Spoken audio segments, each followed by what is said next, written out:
Welcome back to the channel Coin Lovers. Today, we're taking a close look at the 1974 Australian 50-cent coin. A coin that might be hiding in your change but could actually be worth big money to collectors, proof versions and rare minting errors from 1974 that can command serious premiums on the market. In this video, walk you through what makes the 1974 50-cent coin special, how much it can be worth, and the key details you need to spot if you've got one in your collection. So stick around, this could be the coin that turns small change into a big money. Let's get started. The Australian 50-cent series. The very first 50-cent coin appeared in 1966, the year Australia switched from the old pounds, shillings and pence system to the modern decimal system. That coin was round and struck in 80 silver. However, its silver content quickly became more valuable than the coin's face value, causing people to hoard and melt them down. In response, the Royal Australian Mint had to redesign the denomination, both to prevent further loss of coins and to make sure the public could easily distinguish the new 50-cent piece. That led to the birth of the dodecagonal or 12-sided design, first issued in 1969. By 1974, this shape and design were already iconic in Australia, making the 50-1 coin not just a unit of money,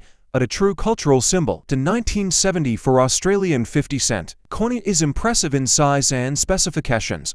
Compared to most modern circulating coins, it weighs 15.55 grams, has a diameter of 31.65 millimeters, and is made of a copper-nickel alloy instead of silver. This alloy ensured the coin was durable enough to last in circulation for decades without wearing down too quickly. The 12-sided shape made it easy to distinguish by both sight and touch, preventing confusion with the round silver 20-cent coin that was also circulating at the time. Its sheer size makes it one of the largest coins still used in circulation anywhere in the world today, and that physical presence alone makes collectors appreciate it. While it does not contain silver like the short-lived 1966 version, its bold design, historical value, and collectability more than make up for the lack of precious metal. On the obverse or front side of the coin, we see the portrait of Queen Elizabeth, designed by the renowned British sculptor Arnold Machen. This portrait was introduced in 1966 and used until 1984 across Australian coinage, and it depicts a youthful Queen Elizabeth wearing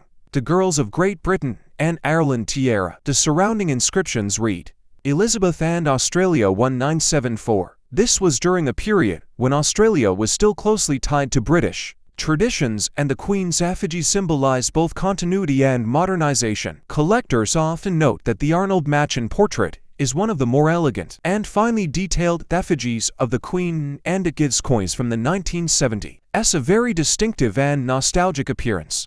Flipping the coin over, the reverse features the Australian coat of arms, a design created by Stuart Devlin, who was appointed goldsmith and jeweler to the Queen. This design is one of the most detailed and iconic in Australian numismatics. At the center is a shield, divided into 6 sections, each representing one of the 6 states of Australia: New South Wales, Victoria, Queensland, South Australia, Western Australia and Tasmania. Supporting the shield are the kangaroo and the emu, 2 animals chosen because they cannot easily move backward, symbolizing progress and forward momentum. Above the shield sits the 7-pointed Commonwealth star, representing the unity of the states and territories. Surrounding the entire composition is ornate scrollwork, adding richness and depth to the design. For many collectors, this is one of the most beautiful coin reverses in the decimal series, and it captures the spirit of Australian identity. The 1974 Australian 50-cent coin had a mintage of around 30 million pieces. This is a relatively high figure, meaning that these coins were common in circulation throughout the 1970s and 1980s, and many can still be found today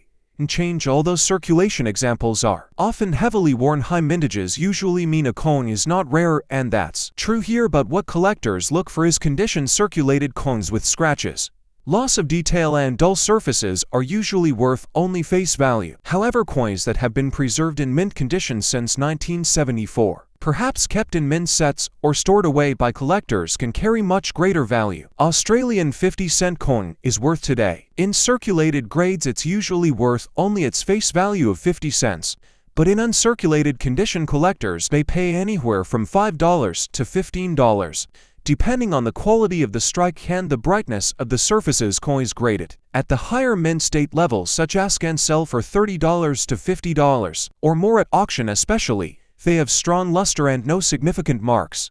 Proof versions of the coin, which were struck in smaller numbers for collectors, are worth even more, often $40 to $80 depending on condition. As with many modern coins, rarity is not about mintage numbers, but about finding coins in superb untouched condition. One of the most exciting aspects of collecting the 197-450-1 coin is the possibility of discovering mint errors or varieties. While most of the 30 million coins struck were perfectly normal, some slipped through the minting process with mistakes.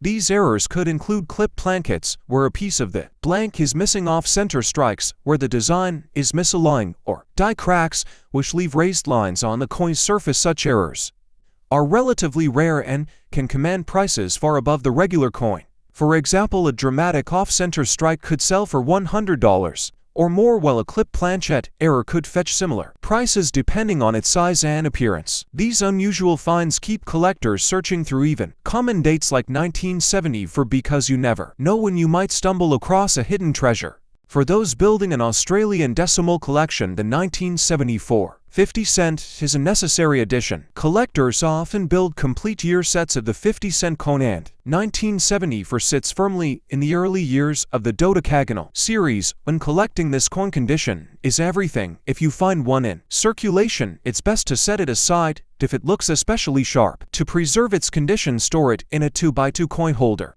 a plastic capsule, or an album specifically made for coins. Avoid cleaning the coin, as cleaning leaves permanent scratches and reduces its value to collectors. If you believe your coin is in exceptional condition or shows an error, you may want to have it graded by a professional service to ensure its value is properly recognized. Taking care of your coins today means they remain valuable and beautiful pieces of history for future generations. In conclusion, the 1974 Australian 50-1 coin is a fascinating piece of decimal currency history. With about 30 million minted, it's not rare in circulated condition. But uncirculated examples and mint errors make it highly collectible. Its large size, distinctive 12-sided shape, and intricate coat of arms design ensure that it stands out in any collection. This coin tells the story of Australia's shift into modern currency, balancing durability, practicality, and national symbolism. If you enjoyed this deep dive into the 1974 50-cent, please hit that like button, subscribe to the channel, and leave a comment below telling me whether you've ever found a 1974 50-cent in your change or collection.